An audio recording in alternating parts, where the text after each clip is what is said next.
बिहार की राजनीति और ब्यूरोक्रेसी में इस वक्त एक बड़ा प्रशासनिक बदलाव चर्चा का केंद्र बना हुआ है। राजस्व एवं भूमि सुधार विभाग के प्रधान सचिव और अपने कड़क फैसले के लिए चर्चित आईएएस अधिकारी सीके अनिल को उनके पद से हटा दिया गया है, वो भी अचानक से। उन्हें ऐसा विभाग दिया गया है जिसकी सरकारी गलियारों में चर्चा है कोल्ड स्टोरेज पोस्टिंग के नाम से, यानी एक ऐसा विभाग जहां काम न के बराबर होता है। अब इस फैसले के बाद सियासी गलियारों में एक ही चर्चा है कि क्या बिहार में ऑपरेशन विजय सिन्हा जारी है। बिहार सरकार ने बड़ा प्रशासनिक फेरबदल करते हुए राजस्व एवं भूमि सुधार विभाग के प्रधान सचिव सीके अनिल को हटाकर योजना परिषद में परामर्शी बना दिया है। उनकी जगह अब आईएएस अधिकारी जय सिंह को विभाग का नया प्रभार सौंपा गया है। बता दें कि जय सिंह पहले से ही इसी विभाग के सचिव के पद पर कार्यरत थे, लेकिन चर्चा सिर्फ तबादले की नहीं है बल्कि उस संदेश की है जो इस फैसले के जरिए दिया जा रहा है।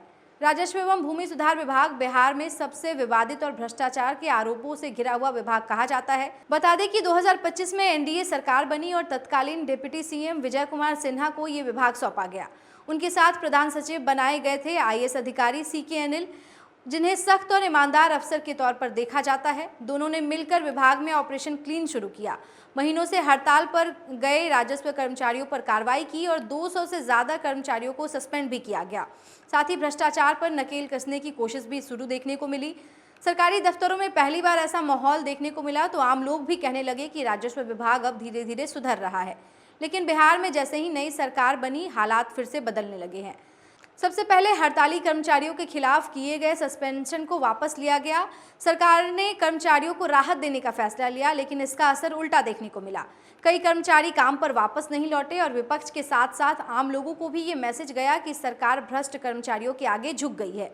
अब सीके अनिल का तबादला उसी कड़ी में एक अहम कदम माना जा रहा है। राजनीतिक गलियारों में ये चर्चा है कि ये सिर्फ एक प्रशासनिक बदलाव नहीं बल्कि ऑपरेशन विजय सिन्हा का हिस्सा है। यानी पहले विजय कुमार सिन्हा को विभाग से हटाया गया, अब उसके बाद उनके करीब माने जाने वाले कड़क ऑफिसर सीके अनिल को भी किनारे कर दिया है। अब सबसे बड़ा सवाल यही है कि आखिर ऐसे अधिकारी को हटाया क्यों गया है जो भ्रष्टाचार के खिलाफ लगातार अभियान चला रहा था। सवाल यह है कि क्या सिस्टम बदलाव नहीं चाहता या फिर विभाग में चल रही पूरी व्यवस्था को बचाने की कोशिश हो रही है। वहीं योजना परिषद जहां सीके अनिल को भेजा गया है, उनकी प्रशासनिक हलकों में साइलेंट पोस्टिंग माना जाता है। बताया जा रहा है कि पिछले कई वर्षों से वहां कोई बड़ा काम नहीं हुआ है, यानी जो अफसर राजस्व विभाग में सख्त फैसले ले रहा था अब उसे ऐसे विभाग में भेज दिया गया है जहां उसकी सक्रिय भूमिका लगभग खत्म हो जाएगी। और इसी वजह से विपक्ष और कई प्रशासनिक जानकार इस फैसले को सजा वाली पोस्टिंग बता रहे हैं। तो अब सवाल सिर्फ ये एक अफसर के तबादले का नहीं है, सवाल ये है कि क्या बिहार में सिस्टम सुधारने वाले अधिकारियों को जगह कम कर दी जाती है, क्या भ्रष्टाचार के खिलाफ कार्रवाई करने वालों को साइडलाइन किया जा रहा है और सबसे अहम बात यह है कि क्या ऑपरेशन क्लीन की जगह पुराना सिस्टम वापस लौट रहा है। फिलहाल बिहार की राजनीति में ब्यूरोक्रेसी में सीके अनिल का ट्रांसफर बड़ा संदेश माना जा रहा है और आने वाले दिनों पर यह मुद्दा और भी गर्मा सकता है। फिलहाल इस अपडेट में इतना ही। तमाम और ऐसी अपडेट के लिए जुड़े रहें न्यूज़ 11 के बिहार डिजिटल प्लेटफॉर्म के साथ।